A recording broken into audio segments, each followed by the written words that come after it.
ഇപ്പൊ എന്റെ കൂടെ ഏറ്റവും കൂടുതൽ പെണ്ണുങ്ങൾക്ക് കേക്ക് കൊടുത്ത് വയറിലായ ഒരു പയ്യനുണ്ട്, ഒരു കൊച്ചു പയ്യൻ, നമ്മുടെ നെസ്ലിൻ അറിയില്ലേ? ഷാൻ ചേട്ടൻ വാ വിളിച്ചിരിക്കുന്നു. നെസ്ലിൻ അറിയില്ല? എന്ത് പണ്ടായിരുന്നത്? ബീറും ഇങ്ങനെയാണോ കേക്ക്? ഇങ്ങനത്തെ കേക്കൊന്നും ഞങ്ങൾ കൊടുങ്ങല്ലൂർ ഭാഗത്ത് കഴിക്കാറില്ല. ഒരിക്കലും ഇത് ഭയങ്കര മോശമായി പോയി. കാരണം ഞങ്ങളൊക്കെ പിള്ളേരല്ല കേട്ടോ. പിള്ളേരാന്ന് പറഞ്ഞിട്ട് കാര്യമില്ലേ? പിള്ളേരല്ലേ ഇപ്പൊ ഏറ്റവും കൂടുതൽ എയറിലാവണേ, അറിയില്ലേ? അത് പറഞ്ഞിട്ടാരില്ല, പല പിള്ളേരും അങ്ങനെ എയറിലായിട്ട്. എന്നെ അങ്ങനെ എയറിലാക്കും നോക്കണ്ട.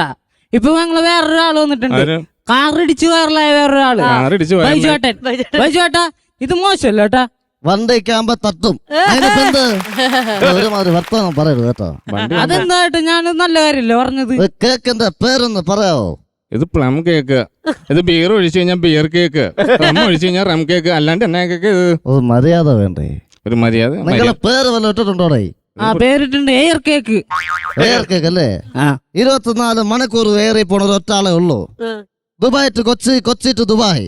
ആർജെ മിഥുൻ.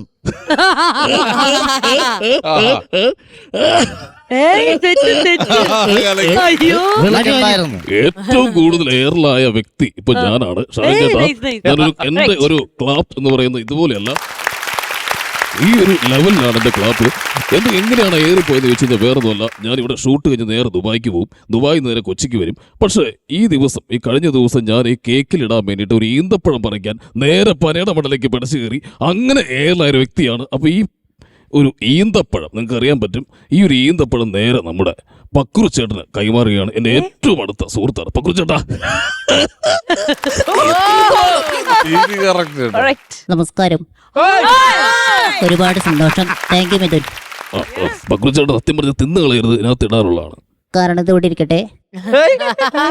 മലയാള സിനിമയിൽ പലരും എയറിലായിക്കൊണ്ടിരിക്കുകയാണ്.